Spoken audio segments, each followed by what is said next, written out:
Good morning, everybody. It is now August, and I have not recorded a video blog in a long time, but I just wanted to turn the camera back on, and today I thought I would just talk a little bit relevant to getting this video put up, introversion and words and verbal communication that way. I was doing pretty good with the vlog thing. I think I was doing roughly every day, or about 4 or 5 days a week, pretty consistently through about 50 videos, and then I just dropped off and totally quit doing it. Now this is not atypical for me in terms of projects that I do. Typically, the part of a project that is very compelling for me is the part that is the part where I'm learning, the part where I'm figuring out how things work, kind of figuring out the basic operating premise of whatever it is that I'm working on. Figuring out the rules. And in this case, it was, figuring out YouTube itself. How to upload, what type of files to, or what type of encoders to use. How long to make things, how to categorize things, how to set up the monetization settings on videos. Then it was also, how to use my webcam, how to use a microphone, then getting a nicer microphone because my junky old one wasn't very nice.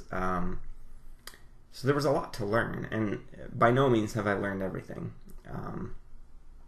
I'm nowhere near, obviously the quality level in just technical quality, or certainly content, of people who do this for a living, of course. But learning for me seems to be on an S curve. So it's a curve that kind of does this, right? Or let's see if I can do this backwards for the camera. It does that, right? And for me, learning follows that curve. So at the beginning, learning is slow, right? When you approach a new subject, you got to study a lot, you got to practice a lot, read a lot, before you really get competent at all, right? I mean, this applies to, say, getting a new job also, right? The first few months, or depending on the job, it could be the first few days, weeks, years, whatever. But that first period of time is difficult, right? You can't really contribute anything to your new job. You're learning the procedures, you're learning who the people are, you're learning, what your job is, and you don't get much done. So you do that for a while, and then there's sort of this tipping point where suddenly you've learned enough where it all starts to click, and you rapidly increase the amount of competence you have, of productivity, and that sort of stuff. But then at the top of that, let's see, which way am I going here? I'm going this way.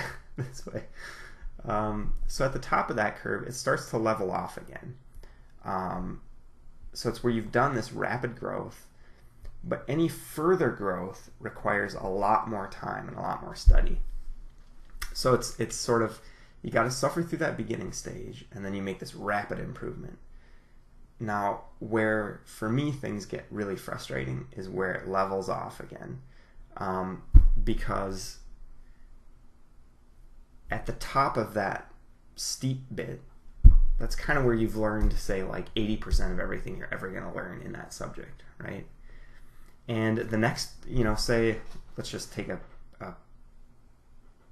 pretend situation, let's say like a new job. So over your first year, you're kind of in this flat bit. And after year one, you really kind of start to get the hang of things, you become efficient, you know what to do, and over like year two and maybe year three, you zoom up that steep part of the curve.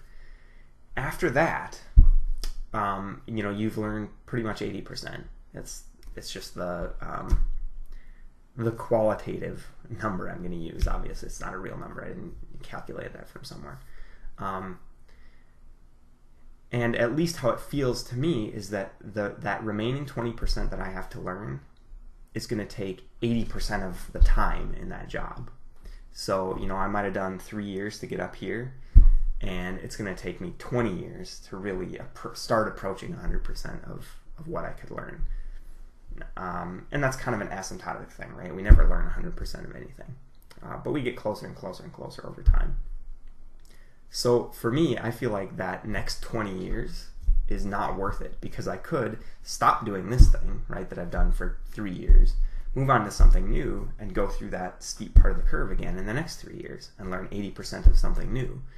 And for my personality, that learning something new, that's the part that gives me satisfaction, that's fun, that gives me energy. That's the part that I really enjoy. And I just personally, just for myself, don't see the value in sticking it out for the rest of that, 20 years, right? Now I know there are other personalities that don't see it that way at all. So I'm just kind of talking about my particular personality, which incidentally I've mentioned before is INTP if you use the Myers-Briggs system. So that begins to explain kind of like in this YouTube example why I did a lot up front and then it drops off. However, I did say that, well, let's back up. At the beginning I said I wanted to talk a little bit about introversion and words and sort of verbal communication also. So the other part of this is that being an introvert, I live a lot of my life sort of internal, right? I'm sort of oriented inward. So I do lots of introspecting, lots of thinking rather than talking. I prefer to, generally overall be alone rather than with people, especially large groups of people. And of course, none of these are absolutes, all right? I still enjoy being around people. But generally, smaller numbers of people and more infrequently than an extrovert would. So this YouTube thing, although I'm sitting here alone in a room looking at a webcam, it is communication. It is a conversation between you, the viewers, and me. I don't necessarily hear the other side of that conversation, right? But there's a conversation that's happening in your head when you hear my words, and that's where the interaction is happening, right?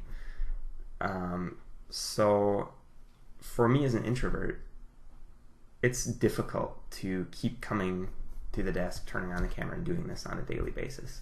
When I was doing that roughly 50 or so in a row, I feel like I kind of used up everything I had to say, and then I sat down one day and I was going to turn on the camera. I just couldn't think of anything to say.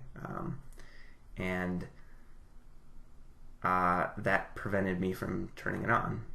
And then the next day, because I didn't do it yesterday, I didn't do it again because I still couldn't think of anything worthwhile to say. Now, there's some truth to this. Like I said, the introversion and the slower social pace of introverts has a lot to do with this. Also, that learning curve thing has a lot to do with this. But I did state at the very beginning of this project that I wanted to try and make myself do something creative that had a real output that somebody besides me would see, right? And that was kind of my stated goal here. And I was successful for that first bit, and for the last couple of months, I would say I've failed at that goal. And so I'm just kind of taking this moment to think this through, because I think this is important, and it helps me to verbalize it, even to an empty room, to kind of process it in my own mind, right? Because when I'm talking to you, I can't be distracted and just start thinking about something else and forget about it the rest of the day. Although, if you notice, my mind has a lot of tangents, so it's kind of hard to stay focused. I have my coffee here. All right, so what else do I want to say? There's something very powerful about making yourself do things like this. I remember seeing an interview with Billy Joel, and there was some interview show back a few years. I have no idea if it's still going on. I think it was called something like Inside the Actors Studio or something like that. They interviewed, I think it was primarily actors, but also other performers, I believe. I think this is where I saw this interview. Anyway, they were asking Billy Joel kind of to describe his creative process, right, his workflow. And what I remember him saying was that he would sit down at the piano every day for a certain amount of time, predetermined period of time, whether it was an hour or whatever. And he would make himself do that. And if he didn't feel inspired, couldn't think of anything to write, right, he would just sit there. And he would make himself sit there every day and make it a regular thing. And I mean, anybody who's ever tried doing something creative knows that sometimes it's just not there, right? You try and write, write on your novel, say, and you just have no inspiration. Or you try and write some music and there's just no inspiration. Whatever it is, you sit down to draw a picture and you just have nothing. Art kind of is that way. It requires inspiration. But inspiration needs opportunity, right? And that I'm beginning to see is very true of this project for me.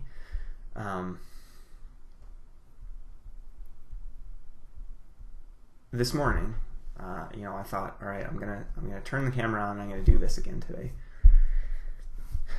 And I sat here for a few minutes thinking, I have nothing to say. There's absolutely nothing I have to say. I'm just gonna sit here and stare at the camera and give up again, right? But I just said, fine, I'm just gonna turn it on and jibber jabber for a while. Just try it. Just turn it on and do it. And this is what happened. And I don't know if it's useful for anybody else, but for me, this is a useful thing for me to process out loud. So inspiration took advantage of that opportunity, and now I've created something.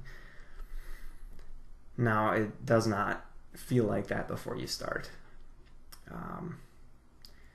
But I want to try and remember this, try and remind myself that this consistency idea, this constancy idea is really powerful, even though it doesn't feel like it.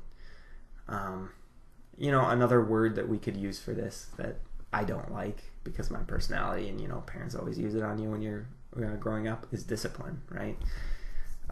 You could describe this whole process as discipline, developing a disciplined life. Self-control, make yourself do things that you don't necessarily feel like doing or want to do. I prefer not to see it that way. I think it's a little more subtle and complicated than that, or complex than that. But that's just me. Other people may understand it better in those terms. So in any case, that's kind of what I had to say for today. So I am going to take another stab at doing this more regularly. That being said, I do have some travel coming up, and so there will be gaps. Of course, when do I decide to start this back up again? Before I go on vacation. So anyway, that's my goal. That's some of my reflection. Hopefully that's useful to somebody else, even if it's just a matter of hearing somebody else have the same experience, somebody else articulate it a little bit. So quick recap. Creativity and inspiration needs opportunity. In order to give yourself the opportunity to create that opportunity, you have to have some level of consistent time and space for it, right? You have to carve out a place in your life for that to happen. And when you do that and you sit down intending to take advantage of that opportunity, resist the impulse to say, I can't think of anything today, I'm not inspired, and give up and walk away. Just forcing yourself to be in that sort of negative space, that void of creativity, that inspirational void, I think is really important. Even if you sit there for an hour and do nothing, that's going to build a habit that's going to create regular opportunity in your life. And the more opportunity you have, you can always waste opportunity, of course, but the more opportunity you have, the more chances you have to do something remarkable, to do something creative. So that's kind of the recap for today. We're up on 15 minutes, so I'm going to leave it at that. Anyway, I hope everybody has a great day. I hope somebody finds this useful. Actually, I hope somebody finds this. And if you do like it, as always, please comment, ask questions. I'm more than happy to have some discussion in the comments. Hit the like button, subscribe, check out some of the other things on the channel. There's quite a variety. Some gaming related stuff, some storytelling related stuff, some more sort of personal blogish kind of stuff as well.